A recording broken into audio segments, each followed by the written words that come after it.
Okay, so this section is dedicated to Michelle, who wants to go to Alaska. So I'm actually doing my homework. So I'm here with Carolyn Bettis from the Alaska Travel Industry Association. Now, I have family in Alaska. I have somebody in, I think, Fairbanks, and I think one in Juneau. I have a cousin, in Alaska that I email all the time. So it'll be a great excuse to see family and all the great things that Alaska has to offer. So first of all, tell us about Alaska. It's a giant state with huge minerals and resources and wildlife, and it's largely unspoiled, and there's no train or subway. Not the trains or subways you find around here in the city. And almost all of us kind of only seem to experience Alaska sort of like from television. What's it really like, Well, first of all, you talk about the size and the spaciousness of it, the grandeur of it. One of my favorite statistics is if you were to walk 100, now I forgot my statistic. That's all right. Well, if you were to walk a square acre a day, it would take you a full year, 1 million square acres a day. We are 365 million acres. So we are so big, you'd have to walk 1 million acres a day to cover the entire state of Alaska. So first of all, there's that. So you basically got to look at it from space to catch the whole thing. For the most part, yeah. And actually, that brings up a really good point. People come to Alaska for the grandeur. And many people come to Alaska on a cruise. Some will drive up. Some will fly up. But what you really need... Where do you drive from? Wherever. In the lower 48. You drive through Canada and come up through the Yukon Territory and into Alaska. In fact, we have a program called North to Alaska that talks specifically about driving the Alaska Highway, coming up through Canada and on into Alaska. Many people do that with their RVs, motorcycles, cars, campers, all kinds of things. See, I always thought you had to fly there. Nope. You can drive, fly, cruise. And actually, once you get to Alaska, you should do all of those things anyway. Whether you're doing it by a large ship or a small day boat, whether you're driving in a motor coach or you're traveling by train, so road system of some sort, train system, and then getting up in the air, because Alaska, you need to see it from a variety of perspectives in order to really get a sense of it. Okay. So you might see a glacier from the water, and glaciers are a huge part of what people come to Alaska for. It's one thing to look at it, the face of the glacier and see it maybe calve, see ice tumbling off of it. Right, I've seen that on TV, but it's like nothing like in real life. Oh, in real life, it's awe-inspiring. I've seen people cry at a glacier calving because it's a natural phenomenon. There's nothing, you can't beep a horn at it, you can't find some fine vibration. It's going to do it because it's the time for it to happen. Because the natural phenomenon, the forces come together and say, the ice needs to move, it needs to calve off. So you see it from that perspective, this big wall of ice, but it's a big wall of ice, very dramatic. Once you get up and over it by air, you see how extensive this ice is. You see how far back it goes, and you see the striations in it and the colors that it's brought into it as it's carved the valley down to the waterway. And then if you can walk up to it and actually touch it, which you can do at some of our glaciers in the state, now you have a whole nother sense that you bring into it, to actually feel that glacial ice. I mean, it's an amazing experience. So yes, you've seen it from the water. Okay, now see it from the air. Now walk up to it or drive up to it and actually experience it that way. Wow. So what else? Like, where do you start? I mean, it's almost like the problem of there's so many things to do, and there's so many different places to go, and it's so many millions of square miles. Where do you start? All right, I'm from New York. I want to go. What should I start thinking about? What are my options? That's a question we get very frequently at these shows is, I want to go to Alaska, what do I do? And it's almost a deer in headlights look that we get. I've gathered all this information, what do I do with it now? And so that's a challenge to us sometimes to kind of pare down and say, well, what kind of trips do you like to do? How much time are you going to have? How much money do you have to spend? Let's start with that. And then let's say if we had a week, here's some things we would do. Well, let's say I have 10 days. 10 days, okay. And a moderate budget. Okay. You need to spend some time on the water. So much of what Alaska is coastal. We have over 33,000 miles of coastline in Alaska. And I want to say that's more than the rest of the states, at least the coastline put together. Better not quote me on statistics today. It's a little fuzzy. I'm more of an entertainment show than an educational institution, so nobody quotes us, and Wikipedia's never asked me for video or audio. Oh, phew. Okay, I'm relieved now, and I'll really come up with some numbers for you. But anyway, we've got a lot of coastline, and so much of Alaska is based on the coast, so you want to spend some time on the water, so let's just start with that. But then, if you just stay on the water, you miss a whole bunch of what the interior of Alaska is all about. So here's what a lot of people do on a first trip. They'll fly, let's say, into Fairbanks or Anchorage, and then they'll explore the interior of Alaska, maybe by train, maybe by camping, maybe by a tour of some sort that will take them through the south central interior part of the state, maybe by Denali National Park, maybe down into Anchorage, and maybe they'll see a little bit of the Kenai Peninsula. Then there are cruises that can take you from the south central part of the state, Whittier or Seward specifically, and will give you a 1-week experience, a cruise that will take you all throughout the Inside Passage of Alaska and bring you back down to Vancouver or Seattle. Wow. So that way you're getting land, which is a really important part of our state because so much happened in the interior. Gold was discovered, the railroad was put in, people, pioneers came in, the native culture is there. So it's a gateway to the Arctic, which so many people don't get to see. So you want some interior experience. And then, like I said, the coast is so important. If you're not a cruise type person, that's okay, because there's day cruises available. There's the Alaska State Ferry system that you can step on and off, I mean literally, and visit more communities than you possibly can on a cruise ship, because the cruise ship has certain ports that it can visit. Beautiful ports, lots of wonderful activities. The ferry system is transportation with a lovely tour experience as a bonus. So the ferry system is actually our highway transportation in the parts of the state where there are no highways. Okay. In fact, our southeast Alaska part of the state, there are no highways. There's barely any communities that are connected by road. In fact, you cannot drive to the capital of Alaska. You have to fly or take a boat to Juneau, which is our capital. Oh, wow. That's kind of cool.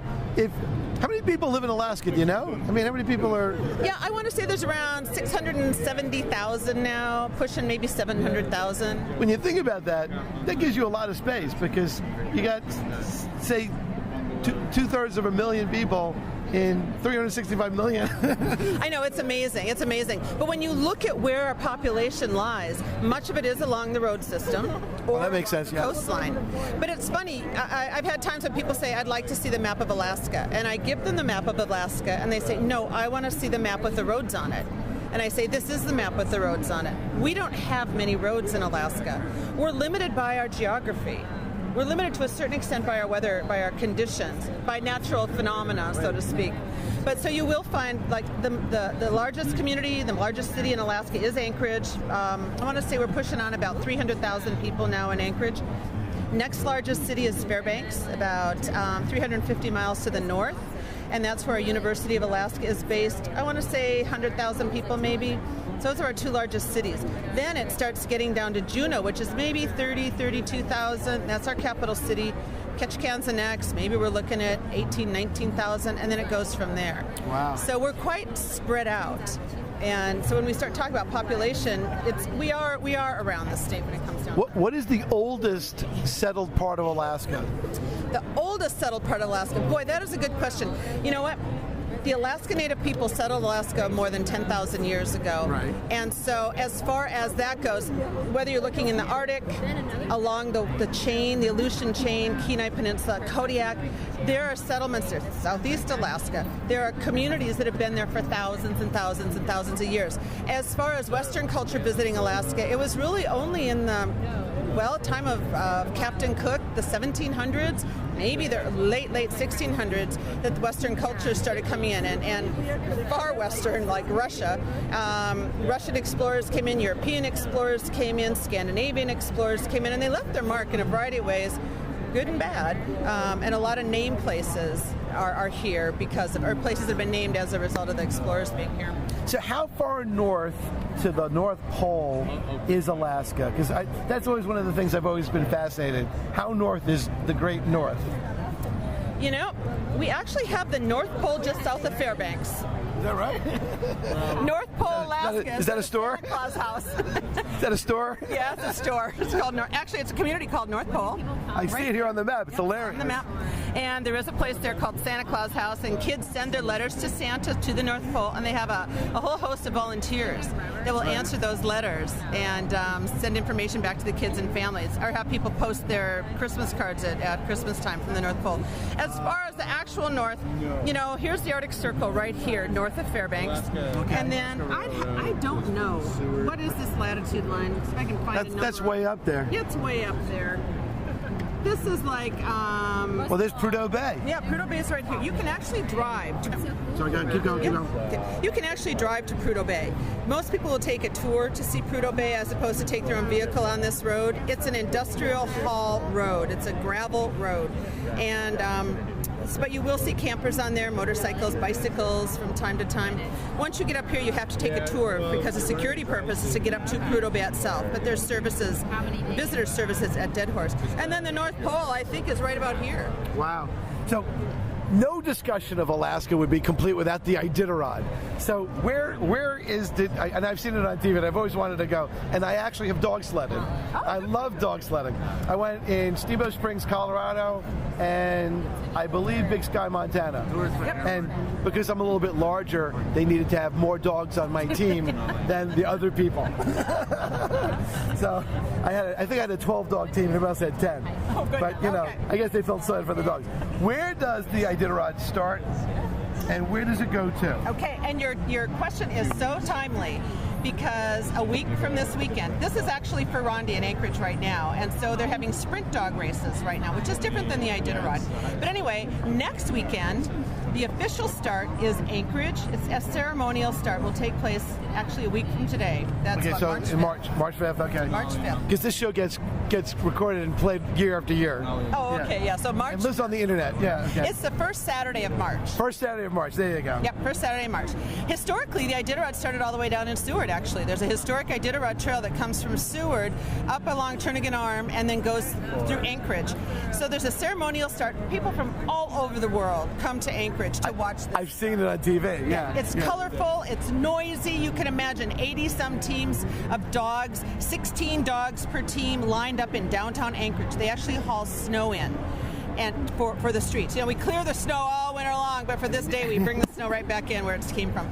Anyway, so they start that day and you can actually ride in an Iditarod musher's sled for the ceremonial start. They have Iditarod, it's called Iditarod, where you bid on seats with the different mushers. Oh, that's hilarious. Yeah, so you can ride for the ceremonial start.